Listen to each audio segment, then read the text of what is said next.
Hey guys, Technomentary here with a simple tutorial video for you guys on how to remove and insert a SIM card on your iPhone 7 Plus or any iPhone that you guys have. This method, we're going to be showing you guys a couple methods here to do this if you guys don't have what's known as a SIM ejector tool, or this is the first time that you guys are setting up iPhone for the first time to get cellular data. So it's pretty straightforward.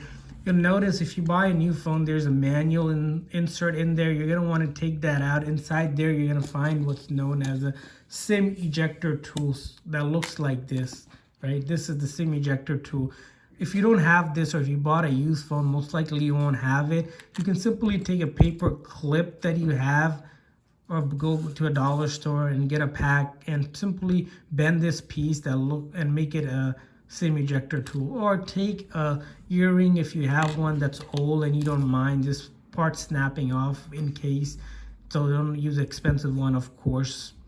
And you can use any of these tools to go ahead and locate the SIM card, which is usually on the right hand side. You'll see at the edge there's this little hole. This hole is not the reset button. I don't know, a lot of new people that are new to iPhones have always thought that, but simply take your SIM ejector tool and put it in the hole and then push firmly till it pops out. You don't want to overdo it. Just press on it gently, but do a firm press till it pops out.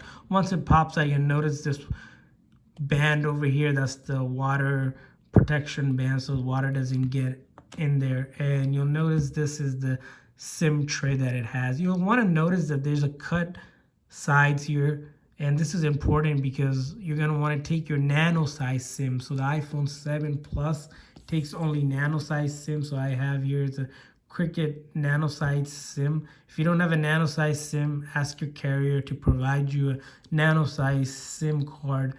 If you have a other size SIM card that's bigger, sometimes they can even cut it. And it's always generally a good idea to get a new SIM card, just so that if the old SIM card is damaged or have an issue with it, you're not going to be able to get service. So line it up with this cut piece right here, and then redo what you did to pull out the SIM card tray. Simply line up the hole here. As you see, these two holes, you're going to line them up and press it in there. And you'll notice that this one, the wider band kind of popped out here. You're going to take the SIM card again, retry again till it's flushed. As you can see, this second time around I had to do it. Now it's completely flush and ready to go. And the phone, you'll notice, it starts going to be searching for service. This usually takes somewhere between 10-15 seconds to a minute or two sometimes. And you'll notice service is on. Now I can call and text and use cellular data, and I'm good to go. Couple troubleshooting tips if this doesn't show up for you guys. First thing, restart the phone. This is sometimes the case with some of the phones that need to be restarted with the carriers to pick up the new carrier that you have. And as you can see, I'm already getting texts here.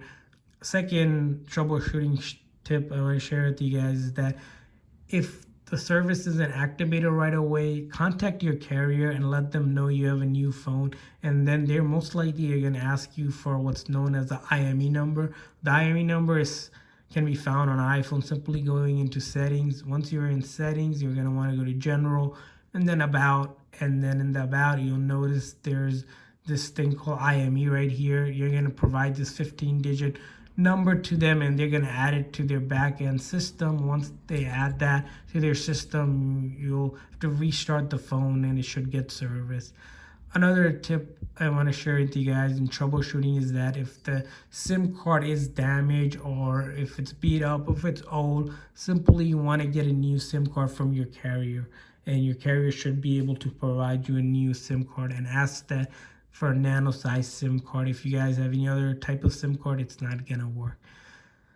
Lastly, if you guys have an issue with compatibility, that's because your phones that you have might be locked to a specific carrier or a previous carrier that you have. If you paid it off fully, you can ask the carrier to unlock the phone for you guys. Simply call them up and tell them, the phone is paid off, and they should be able to unlock it within you know, a day or two. Sometimes it takes, sometimes even quicker, depending on how long that takes.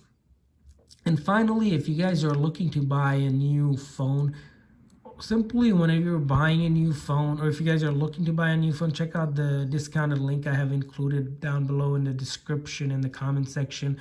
But my tip is, whenever you guys are buying a new phone, try to buy phones that are fully unlocked. What that means is that you can use that phone on any carrier that you like, or most carriers are compatible with a fully unlocked phone, so you don't have to keep on switching phones if you're switching between carriers, or if you travel a lot outside of the country, if you're in US or if you're anywhere and you travel a lot.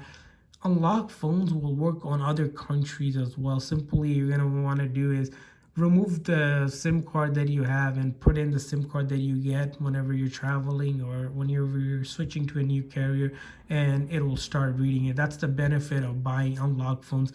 And the thing about unlocked phones, if you're buying it used, it's usually a little bit pricier, but it's definitely worth it to get it.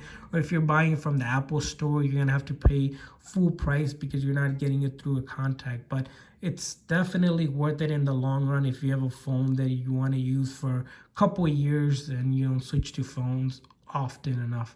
So hopefully this video was helpful. If this video was helpful, we really appreciate it if you guys can hit that thumbs up button so that other people searching for this kind of video can find this video. Also, for our channel, if you guys are new to our channel, we do a lot of tech reviews, news, and also giveaways of iPhones. So make sure to hit that subscribe button as well. So thanks for watching, guys.